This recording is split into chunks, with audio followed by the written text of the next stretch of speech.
of making Emily happy. Welcome, one and all, to Onesies, a podcast of one season wonders and blunders. We are not live in person anymore, which also has not been released yet. Editor. We'll talk about that after we record. Do we have to re-record it? Okay.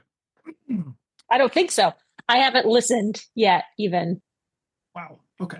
Do you know how much blood, sweat, and work I put into that? Just so You hit much. a button on your iPhone. I split tracks, I voice isolated, and I voice mogrified, and I levelated.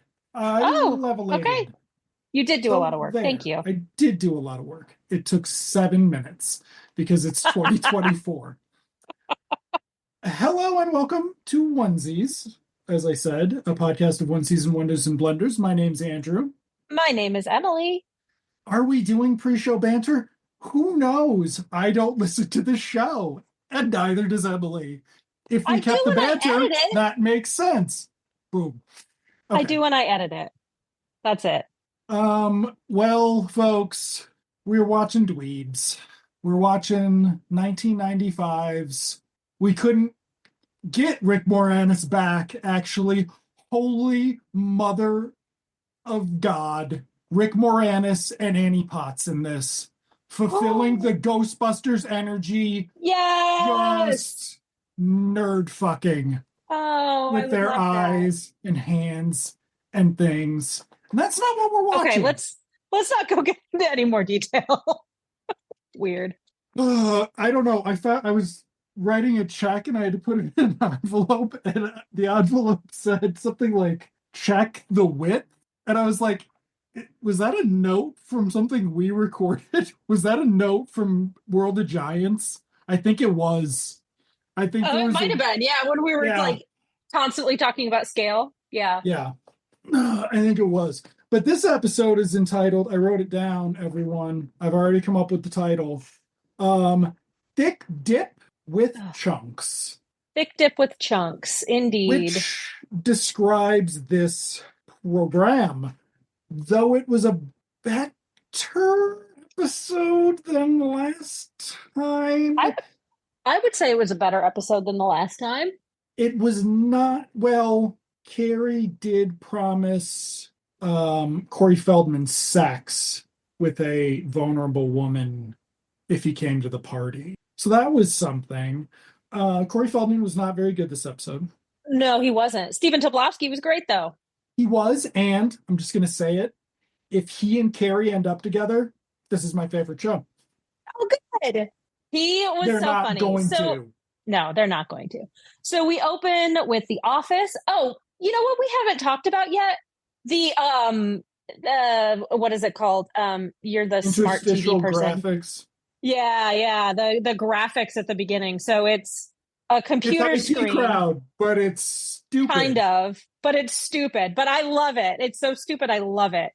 Where you're looking at an old timey computer screen, one of those big block ones, and there are little icons on the screen, one for each location. Now, some of the locations we haven't seen yet, but what it does is the mouse arrow will go click on the thing, and then suddenly you show up in the office, and then whatever. I think it's stupid. I love it. Whatever. So we open with the office.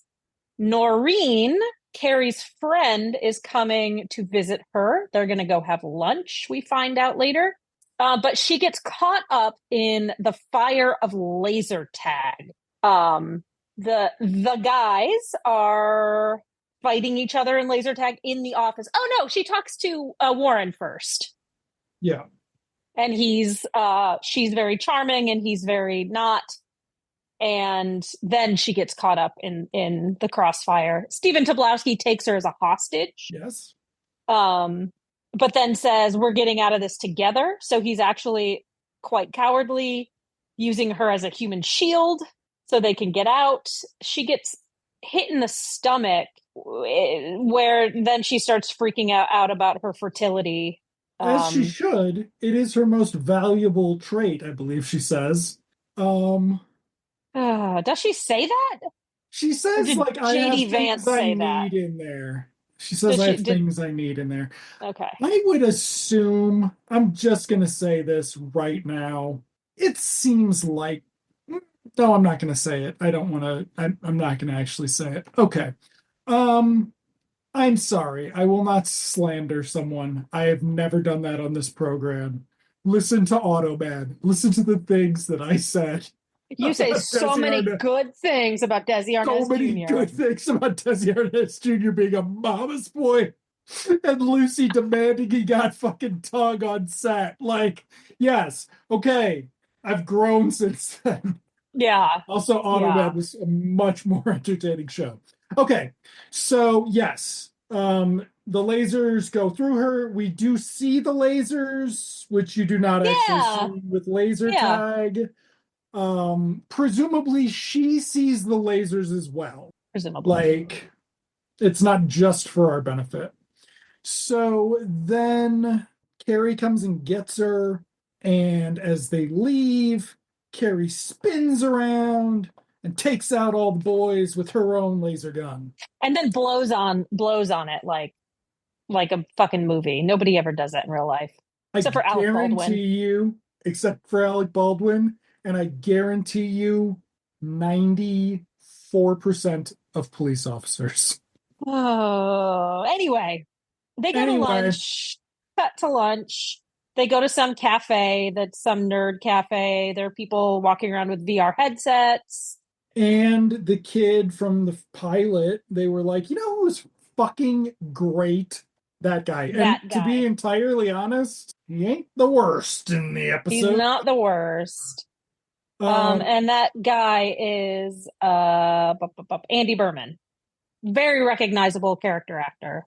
and so there's a lengthy bit about setting this episode up here. So Carrie and Noreen are talking at length about Carrie's birthday party Mm-hmm. and how Noreen thinks Carrie feels obligated to invite the boys, not understanding that Carrie wants to invite the guys. I'm sorry, the guys. The Yes, guys, yeah. as we discussed, this is going to be what they are called. It is a show from the year 1995 where they're like, hey, they're the guys.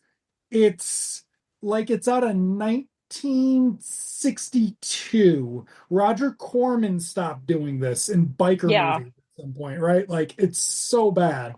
But Carrie wants to invite them. Noreen doesn't understand. Carrie thinks they're great guys and people just need to get to know them.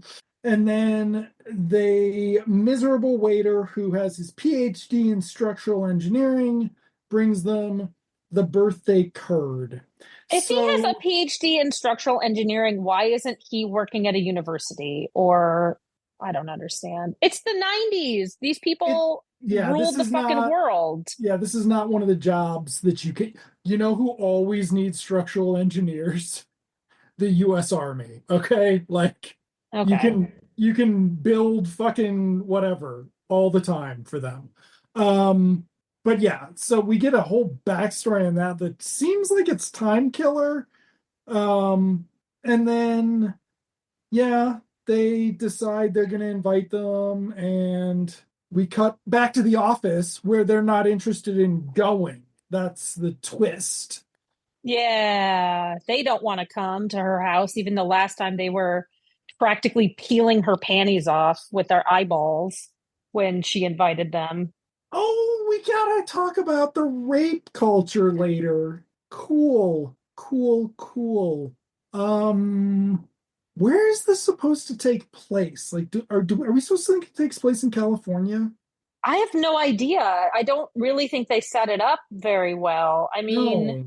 you would think it would be Silicon Valley-ish, Yeah. but they don't give any indication. There's no Um, indication. The there's no shoot, indication of what time of year it is. It looks like, if I remember correctly, she just has a patio kind of behind the living room and the yeah, doors are just open. But you can do that yes, anywhere in the summer. yes. So I don't know. There's no indication because I have the same question with this one. So, because it seems like they're making a joke about the food being eccentric, but it's really bad, so I couldn't tell. Like, Yeah. anyway, so she gets back to the office. Nobody wants to go.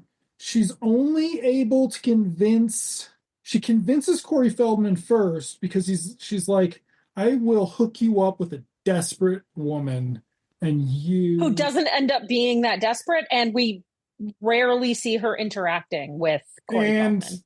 her And he's got another girl with him. charm thing Woman. woman. Her charm, her like meet cute is actually with Scolari, Yeah, which then gets ruined by Scolari and by Peter Farrahford. Scolari. What I say? By Peter Scolari. It just Yeah. gets ruined by Peter I mean, Scolari. Yeah. it's just like so bad. I was like, what did they think? Did they think? Because it's not. At one point, I'm like, do they think he's? Because he's got frosted blonde tips in this. Why are you making that face? Keep talking. Okay.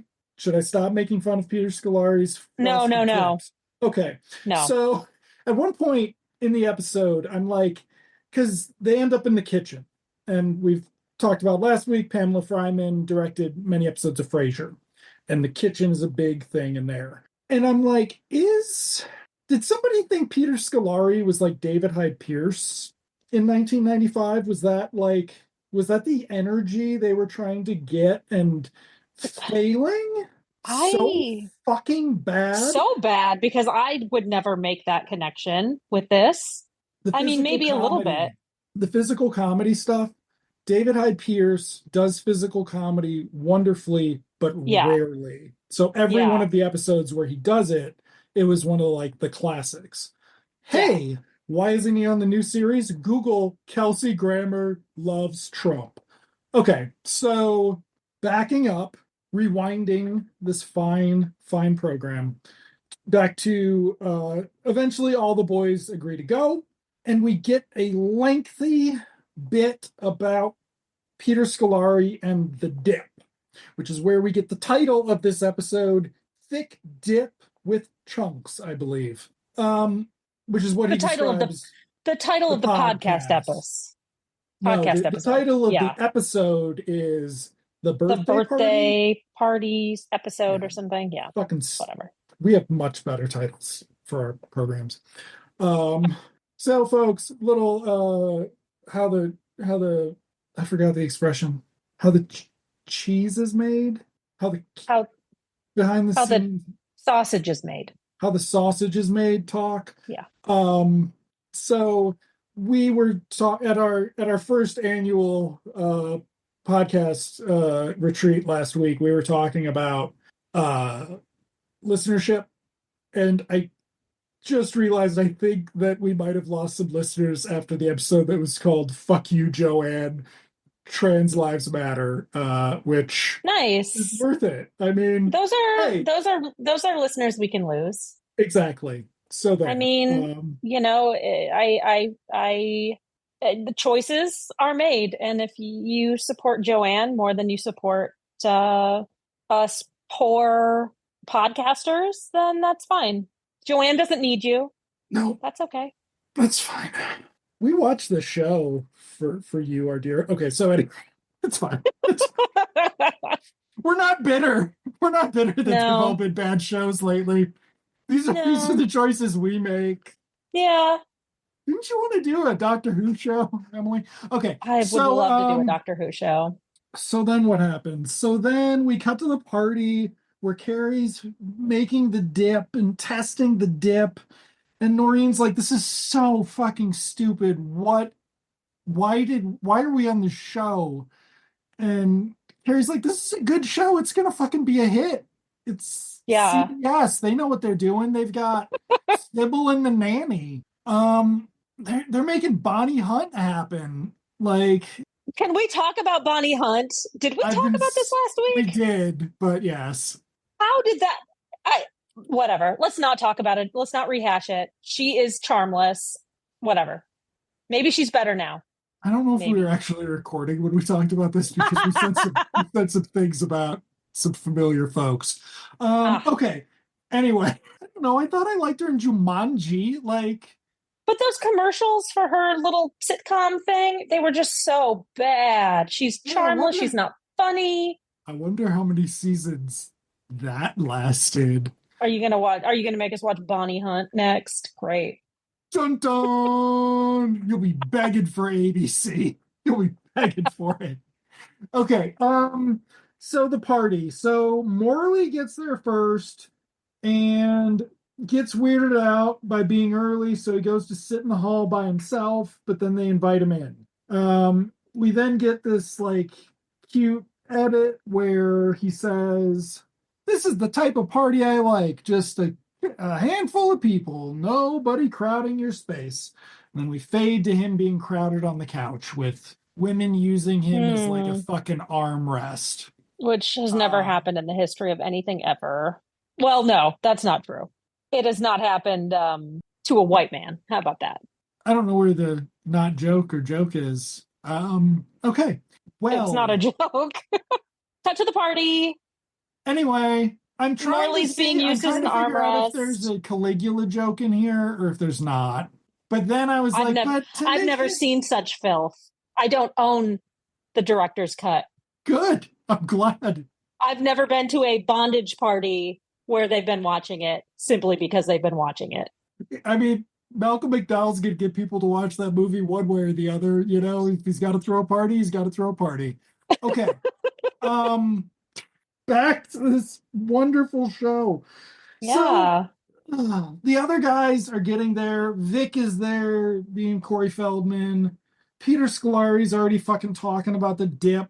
Uh, Stephen Tobolowsky is there wearing a cape, like a Dracula cape.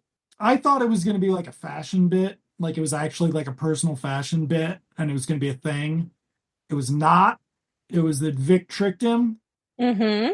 and so But it also comes in handy later, which is later, maybe not a trick. Chekhov's rifle. Yeah. Yeah, this is a good fucking. This is the best show ever when you think about it. Um, Just don't think so, about it too much. so we get a montage of the boys being weird to the normies, Mm-hmm. including Ben, who does not stay to help pick up, which is something. Um, anyway, so then the guys are standing by themselves saying, "Yeah, this is what it was like in high school. Us here and the popular kids over there." And then Toby or Topher or whatever that Cody, whatever that fucking guy's name is. What's his name? Tony? Todd. I don't Todd? remember. Uh, Todd. I knew it started with a Tomothy. T. Tomothy. Um, Toddathy. He shows up and he's like, "Why are you guys over here?" And they're like, "Well, nobody wants to talk to us." It's like, they're intimidated because you guys are really cool. And he's like, "No, we're not. We have a force field where we can make people lean." And so they lean, and wouldn't you know it, they're right. The normies lean away from them when they lean their bodies. That was clever-ish. It was It's funny. It was a funny sight gag. sure it's probably a third rock joke. I mean, like, Probably. Yeah. okay. To which Toddathy replies, "Hey, you see that chick over there in the mini skirt? How far can you lean over?" And they don't To use their. which Stephen Tobolowsky says we don't use that power for evil. We only use it for good. So if you So thumbs wanted up to to know him. who the rapist in this show is, it's It's Todd. Todd. Todd's the rapist. So Carrie's trying to convince people to talk to them. They all say no. So she goes into the kitchen, upset. Noreen follows her in, says, "What are you so fucking upset about?" And she's like, "Why can't they be nice to the guys? Why can't my normie friends be nice to the guys?" Um, Noreen says, "Sometimes you just don't like people." They both agree they don't like Kathy Griffin, who plays Sheila, who is the woman that is promised to Corey Scolari. Feldman. No, Oh Corey yeah, Feldman, Corey but Feldman. has the But it's actual Scolari. Yeah, chemistry with Scolari. So fucking chemistry. stupid. Yeah. Yeah. But they both hate her, so why did they invite her? So then, oh God, who comes in first? Eventually, all the guys filter in, and they basically say, "Okay, well, this." She's like, "I'm really sorry that you're having a bad time," and they're like, "Well, this is, what it's like for us. That's why we're better alone. We'll just go. It's fine. Promise. Yeah. Don't worry about us. Great moment from Stephen Tobolowsky, setting up my hopes, my shipping. Um, so they leave. Noreen's like, I mean, they were fucking ruining the party, man. It's better this way. What a And bitch. I then don't like her. then they hear some music and they're like, what's going on? And we go in and it's Stephen Tobolowsky performing Great Balls of Fire, complete with dancing, um, Everybody's really into singing. it. Everybody's as into it as you can be without getting paid to cheer, because you're an extra. And yeah, and so And everybody's then dancing. Oh my God, the dancing. the dancing. Feldman can't hold it back. He tries to show off. You need to Google Corey Feldman, Michael Jackson dancing. I He don't need to. dances. He I don't need dances to. a I lot. don't need to. I don't need to. Thanks. So then Carrie's like, what do you mean, Stephen Tobolowsky, that you're so cool? Like, how come you didn't think you were cool? And he's like, well, I'm not when I'm around other people, but I learned when we spend all of our time by ourselves, we learn things in our bedrooms, and I learned how to do that. And then Stephen or Peter Scolari continues, and he's like, and others of us learned blah, blah, blah, as he's catching objects, which he then begins to It's juggle. juggling, yeah. Then Then we he cut to juggles then we cut to I think Feldog was off camera at this point. because, He's getting tied up. So they just worked it into the episode yeah, where he's doing a Houdini-esque escapist trick with which involves the his friend, I yeah, forget what her name Cynthia is. was her name. I can't remember, I but don't she's remember. like dressed like a extra at a biker bar. Yeah. And it's really weird. And I didn't pay attention before to see if she was at the party or if she appears for this No, scene. she comes in with him, Okay. but she doesn't leave with him. Okay. Well, I don't know. Whatever. And he does a she, little escapist she and Noreen routine. left with Ben. Okay. Yeah. Does an escapist routine, which ends with this long bit about Feldog underneath the cape telling Stephen Tobolowsky to stab him with Peter Scolari's knife So because let me say something about this scene because the way it's played initially with Stephen Tobolowsky, like, no, I could never do such a thing. I do not have such anger in me. Like, it is so funny. It is so fucking funny. And Feldog baiting him and him like, oh, you don't actually mean that.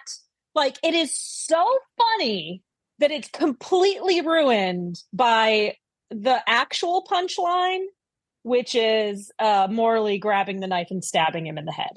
which But turns it out is to be a so melon. funny, like not, yeah. It's It's like it's like a cabbage or a head of lettuce or something. yeah. Um But it was so funny and it was so promising, and then it was completely ruined. yeah. Damn it! They were so close to something good. I think Stephen Tobolowsky just decided that he was going to be good, even if the show wasn't at Yeah, this point. Like he did the second episode and he's like, oh, this is going to suck. And he was like, well, I'm not going to suck. I want to work again. Oh, I should have listened to everyone about Corey Feldman. Okay. So then Carrie's college roommate, who Morley creeped out earlier, asks him what his secret talent is, and he's oh, like, I can't show you. He's like, I can't do it or something. It's jerking off, obviously, which gets, I was like, obviously. and I was like, oh, I was like, are they going to have one of them whose secret is talent is jerking off? And I was like, okay. Then I was like, are they going to actually like call it out? Yes, they call it out in the next scene where we come back and the party's over. They're cleaning up. It's just Carrie and the guys. We didn't even really talk about the scene where she forces them to go and how fucked up it is to think about the office manager forcing you to spend time with them off work. Yeah. That's concerning, but they are like a family. Okay, so Okay. Um, but yeah, so they Fell Dog calls Morley pornly or something. It Hornley, I think. Yeah, it doesn't go as well as the writer thought it was. It might have been a Fell Dog original. It was so good. Then Carrie makes a joke about it, and then they leave, except Peter Scolari's not there. And that's because he comes out of the kitchen so they can juggle together. And I'm just like, why are we are this This is is you. This is your the actual ship that you want to see. This is who you're actually shipping. is it really? That's it. That's the end of the show. He teaches That's her to it. juggle and But not really. but not really. And it's just dumb. The end. The end. What's next episode called? Oh shit. Caught me off guard. Next Let, episode of Dweebs is called The Cyrano Show. Oh, I read about this. It's an online dating episode where Warren is falls in love with a woman on the internet. Who could it be? that's a Ted Lasso plot. Is it? Yep. Damn. Damn, Ted Lasso ripped off Dweebs. I think a lot of shows have ripped off Dweebs. I don't think wait a this minute. is particularly unique. This is the most original sounding thing ever. Isn't it? Oh, it's Shop Around the Corner too. Right? Well, anyway. You haven't seen Shop Around the Corner. You know what it is. Uh-huh. Do I have to Google? Are you going to make me Google it? Yes, you're gonna watch Shop Around the Corner right after you watch Beverly Hills Cop. Anyway, Oh, I like Ernst Beach, but I don't think I like his American work as much. I'm not a big James Stewart fan either. Whatever. Just it's me. fine. Okay. So cool. It's gonna be great. It's gonna be an awesome episode. Wait, doesn't that mean Ben's out of the picture? Because Ben went home with either Sheila. The catfish could be the first catfish plot. It's just a cat. Jesus. All right. Yeah. Oh God. So anyway, folks, I hope you enjoyed listening to us talk about this episode as much as we loved watching the episode. We will see you next time when we watch episode 4 called The Cyrano Show or something like that. Andrew, I'll see you in television land. I'll see you in television land, Emily.